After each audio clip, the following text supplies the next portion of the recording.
Sometimes you find things that you shouldn't, like a rundown cabin in the woods with the Necronomicon. Or in my case, a new inbox chrome mixer. And this thing is mint. There is not a scratch on it. Now these chrome machines are already really rare, but to find one new in the box, I checked the dates. 30 years old. 1995 was when this was made. So you want to plug it in? Yeah, let's plug it in. Boop. Maiden voyage, you guys are witnessing history. Oh my gosh, take a listen to that kitty purr. Now even though it runs perfectly, I am going to have to open this thing up. Because after sitting for 30 years, well, yeah, it's leaking a lot of oil. But this is common for these machines. That's why they need to be re-greased. And I hope you brought your bathing suit because we're about to be swimming in oil. Let's get to it. So even though the head is not bouncing, I always start my services by adding the Everdyne.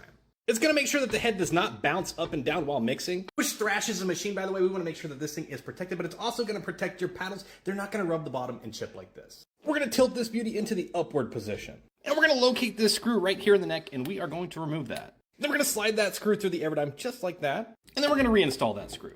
Now, we want to tighten this down just far enough. Now, when you put on a bowl and a paddle, hey, take a look. That's where that oil was coming from. It's coming from the planetary and dripping right down this shaft. The only problem is that's one shaft that shouldn't be lubed. With the paddle on, we're going to drop a dime into the bottom of that bowl. And we want that paddle to pass around and just give that dime a light flick on each rotation. Now, if the head of your mixer bounces, it is going to fix that. See, no more bounce. It also calibrates that paddle to just be a dime's height off the bottom of that bowl. No more unincorporated ingredients. You're going to get a perfect mix every time, and you're going to protect those paddles. Moving right along, let's go ahead and take off this back cap. Removing that screw allows us to just pull this away from the machine. No baking debris, just a little bit of dust. Now for this beauty band, there's just 2 screws in the back. We need to remove those. We can go ahead and remove this band. Look, we're going to find a bunch of oil that has leaked out. Let's clean this baby up. Next, very gently, we're going to get a flathead screwdriver right on the edge of this drip ring, and we're going to just take a mallet and knock that off. Take a look at all that oil that's leaked into there. Yummy. Now again, very carefully here, we are going to take a punch, and we're going to punch out this pin. And with that pin removed, we can pull down on this planetary. Surprise, surprise, more oil. All right, now we need to split these upper and lower housings, and to do that, there are 5 screws around the head here, as well as 2 in the body here, and then 2 on the back as well. And once those screws are out, you can go ahead and just split the body. I really shouldn't be doing this with one hand, but I trust myself. Take a look at that. Now, I'm honestly surprised that we didn't find more leaked oil in here. But this is where that oil was coming from. Take a look. So you can see this stuff is pretty wet. That's when we turned the machine on, it stirred some of that up. That right here, you can tell this down here as this is pretty dang dry. Either way, we need to remove all of this old grease. And this is my favorite part of the job, borderline therapeutic. And nobody likes a dirty shaft, so we're just gonna wrap around it here and just give it a little tug. Now we can see what we're working with. We're gonna go ahead and just give this thing a few taps with a rubber mallet, which is gonna reveal this pin right here. Let's remove it. Then we'll go ahead and hit it from the top side and drive it out the bottom. And with that center shaft out, we can go ahead and remove this center gear.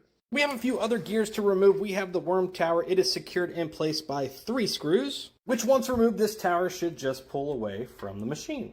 Then there's one last gear here. It's the hub gear. We can go ahead and just pull that out as well. Now it's time for a little precision work. We're just going to get in between each one of these teeth in this gear and just pick them all clean. Now that we got the gears and the lower housing clean, it's time to focus our attention on the upper housing. So let's get to shoveling. Now that we've got a clean head, it's time to put this baby back together. Open up our little grease jar here. Now this comes as part of our grease kit. We're just going to take some of this and we're just going to put a base layer here. The base loop, we're going to insert our shaft. And we're going to run that right up through our center gear. Now don't forget, we have a pin we need to insert. Then we'll just drop that down into place. We're going to lube it all up with our food safe grease.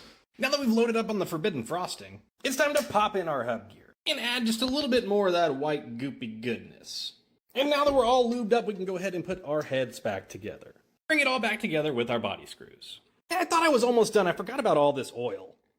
And we want to make sure we lube up this ring gear as well. Now we can move ahead with the finishing touches. Look at this thing. It's an absolute work of art. The only thing that could make this better is the addition of our chrome love handle. So we're just going to slide this baby up into place, securing it down with our thumb screw. And the last and final step, because this thing is an absolute fingerprint magnet, is to polish it up with a microfiber cloth. This thing is going to make somebody very happy. Now, if you're looking to regrease your machine, we have all of the supplies and a ton of very in-depth tutorials. And if you're looking for one of these amazing love handles, or an Everdyne, which shows a long way to protect your machine, you can pick those up in the link below. Now, having my fingerprints be the first to bless this machine is an absolute privilege. So I'll leave one for good luck. And all I have left to say is, go Chrome or go home, baby.